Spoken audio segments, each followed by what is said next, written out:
Hoje nós tivemos mais notícias do posicionamento de empresários grandes capitalistas pensando na eleição de 2022, tentando articular uma terceira via que pudesse enfrentar Lula e Bolsonaro, inclusive tirando Bolsonaro do segundo turno e enfrentando Lula com chances de vencê-lo. Esse é o plano de alguns empresários, do líder do Renova BR, do fundador do Renova BR, do Arminio Fraga, dentre outras pessoas. Eu vou ler a notícia para vocês e daqui a pouco eu faço o comentário.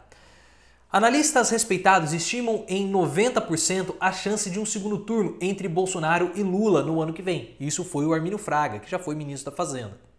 Isso significa que só haveria no máximo 10% de chance de uma candidatura de centro chegar ao segundo turno. Por outro lado, observadores experientes como Tasso Gereissati e Paulo Hartung, o Hartung ele é um dos conselheiros do Luciano Huck, enxergam uma avenida aberta para uma candidatura de centro. Essa alternativa faz falta. Não creio que o presidente tenha 90% de chances de chegar ao segundo turno, nem perto. Alguns que deveriam saber melhor já parecem querer jogar a toalha quanto a uma alternativa às duas já postas, no caso Lula e Bolsonaro. Mas não estamos condenados a reviver o passado. E temos mais. O sonho de um grupo de grandes empresários que se uniu para buscar uma terceira via em 2022 é encontrar um nome que tiraria do páreo Jair Bolsonaro. Aposta um candidato de centro-direita capaz de aproveitar o derretimento de Bolsonaro no primeiro turno e derrotar Lula no segundo. O próprio Centrão está apreensivo com a possibilidade do Bolsonaro perder em 2022 e não está garantindo tanto assim o apoio a Bolsonaro. A grande questão é o seguinte: por que os grandes capitalistas não querem a reeleição de Bolsonaro, sendo que Bolsonaro os deixou mais ricos, inclusive na pandemia? E é aí que está a grande questão. Nós precisamos entender, pessoal, algumas coisas a respeito do capitalismo.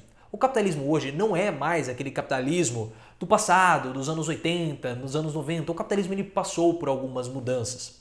No passado, uma empresa ela tinha muito valor e a pessoa era muito rica, o empresário, à medida que a empresa produzia muitas coisas. Então, se você produz muito, se você vende muito, você seria alguém rico e a empresa seria uma empresa bastante valorizada. Eu estou fazendo aqui de um modo bem simplificado para que vocês possam entender, de um modo bem didático e caiba num vídeo de YouTube. Só que atualmente não é mais assim. A empresa ela é valorizada não pela quantidade de vendas que ela faz, mas sim pela quantidade de operações financeiras, porque o capitalismo não é mais o capitalismo produtivo da fábrica, da produção, mas o capitalismo financeirizado. Eu vou dar um exemplo para você. A Casas Bahia hoje, ela não quer vender muitos produtos. Não, a Casas Bahia ela quer vender um televisor, mas junto com esse televisor, a Casas Bahia quer que você faça um crediário. Porque quando você faz o crediário, você vai dividir aquele televisor em várias parcelas menores. Só que quando você junta todos os valores da parcela que você pagou, aquele valor total daria para comprar 3 televisores. Então as Casas Bahia, elas vendem 3 televisores fazendo apenas uma única venda. E isso é muito interessante e várias empresas estão financiarizadas, viraram pequenos bancos. E além disso, esse saldo que as Casas Bahia, essa contas a receber que as Casas Bahia têm, essa dívida com os clientes, dos clientes com ela pode pegar e vender para um banco. E ela ganha dinheiro com essa operação bancária. Os bancos, por sua vez, pegam essa dívida que a Casa Bahia vendeu para eles e os bancos repassam também para outras pessoas. Esse é o capitalismo financeiro. Tá? Essas operações financeiras das quais o mercado de ações também faz parte. E por que isso é tão, como posso dizer, tão moderno para o capitalismo? Por que o capitalismo ele se deslocou do setor produtivo, da fábrica, para o mundo financeiro? Para a venda simples do dinheiro e porque até as empresas, os grandes magazines, Magazine Luiza, Casas Bahia, concessionárias de carro e os próprios supermercados querem ser bancos e fazerem com que os clientes tenham dívidas. Porque, é claro, é muito mais vantajoso e muito mais rentável. O capitalista ele vai colocar o dinheiro dele onde estiver rendendo mais. Se for no setor produtivo, o retorno sobre o investimento for maior no setor produtivo, produzindo produtos, o dinheiro vai para lá. Se for no rentismo, se for nas operações financeiras, o dinheiro vai para as operações financeiras. Só que por que as operações financeiras elas são tão atrativas para os grandes capitalistas e para toda a sociedade ou para o capital do modo geral? Porque o capital ele tem a sua vida própria. Porque nós vivemos hoje num mundo que é o mundo pós-moderno, que o Bauman fala, da modernidade líquida. E na modernidade líquida, nós não temos mais aquelas relações profundas, sejam relações familiares, casamentos duram muito menos e até mesmo relações de consumo. Eu comprei esse celular, mas daqui a um tempo eu vou ter que trocar, porque já teve uma atualização e eu preciso trocar de produtos constantemente. Eu não tenho mais fixações, raízes. E o capitalismo também não tem.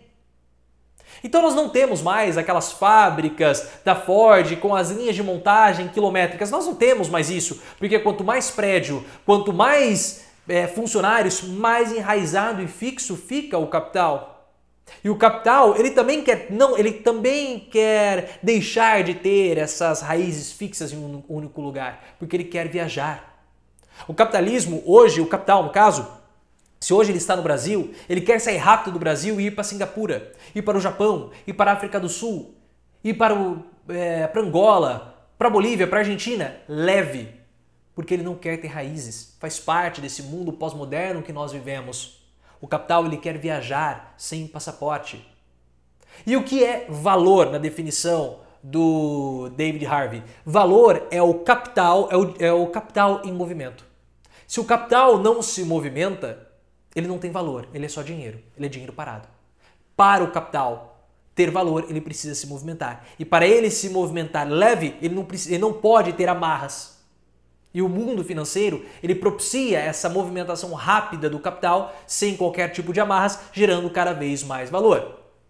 Mas para que esse movimento aconteça, é necessário que haja previsibilidade. É necessário que o capital ele possa olhar para o cenário e ver uma certa estabilidade. Ah, mas no mundo financeiro, no capitalismo financeiro, no mercado financeiro, há subidas e descidas, tudo bem, mas tudo isso dentro de uma faixa controlável, uma faixa previsível. Quando tem uma pandemia, você gera instabilidade no mercado e você já não consegue mais prever os movimentos. E hoje o Brasil é fonte dessa, como posso dizer, imprevisibilidade. Porque no Brasil morrem 30% de todas as vítimas de Covid no mundo. E nós não temos uma vacinação avançada. Nossa vacinação está muito atrasada. Foi reduzida novamente a previsão de vacinação para abril. E quando você não vacina, o contágio está descontrolado, novas variantes do vírus podem surgir aqui no nosso país, espalhando o caos para todo mundo, provocando instabilidade do capital. Então você tem, por esse motivo, o capitalismo sendo contra Bolsonaro, porque ele é fonte de instabilidade internacional. Só que os grandes capitalistas também têm os seus medos. Os grandes banqueiros, os grandes empresários também têm os seus medos, porque não importa quanto de dinheiro que eles têm, se eles pegarem Covid, eles não vão ter hospital. Eles não vão ter tratamento necessário, porque não importa ter hospital, sendo que 80% dos brasileiros que vão para a UTI e são entubados morrem. Então eles também estão preocupados. Há a questão do capital e há a questão dos homens. Porque por mais que o capital ele possa ter a sua autonomia, ele ainda está ligado aos seres humanos. E os grandes capitalistas ficam com medo. E há uma junção dos dois. Há a questão do capital, que é esse caos gerado pelo Bolsonaro.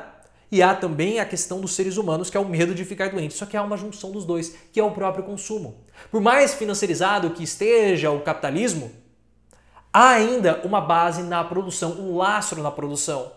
Só que hoje no Brasil, você não produz, não há consumo, as pessoas estão endividadas, há um desemprego alto e as pessoas não estão consumindo. Se as pessoas não estão consumindo, você não consegue lastrear o valor das ações e mais ainda, você não consegue ter PIB. Se você não tem um aumento do PIB, você não tem geração de riqueza. Se você não tem geração de riqueza, o país não consegue pagar as suas dívidas, que já estão todas sendo negociadas no capitalismo financeiro. Então você gera um problema para o capitalismo. Então Bolsonaro hoje, ele é uma fonte de problemas para o capitalismo interno no Brasil, porque ele gera toda essa situação de imprevisibilidade, gera esse problema do ponto de vista dos grandes empresários, da falta de atendimento médico, e também esse crescimento do PIB porque não tem consumo. Se não tem consumo, você não gera o PIB, você não paga as suas dívidas. Mas também não é somente um problema interno, é um problema externo, porque com um vírus totalmente descontrolado no nosso território, você pode acabar exportando variantes novas para o resto do mundo que estão em alguns lugares bastante tranquilos e já controlados, no caso da Inglaterra, Israel e outros países, mas vindo do Brasil você tem uma nova fonte de instabilidade do capitalismo. E é por esses motivos que mesmo os grandes capitalistas, mesmo o mercado tendo tido lucro com Bolsonaro em 2020 durante a pandemia, eles rejeitam o presidente e estão pensando em novas alternativas, porque o capitalismo não sobrevive em um ambiente instável e os grandes capitalistas, no caso a burguesia nacional, os banqueiros, eles precisam também dos hospitais e eles podem acabar pegando a doença. Se você gostou, clique no botão de gostei, ative as notificações e me siga no Twitter, @profileooficial.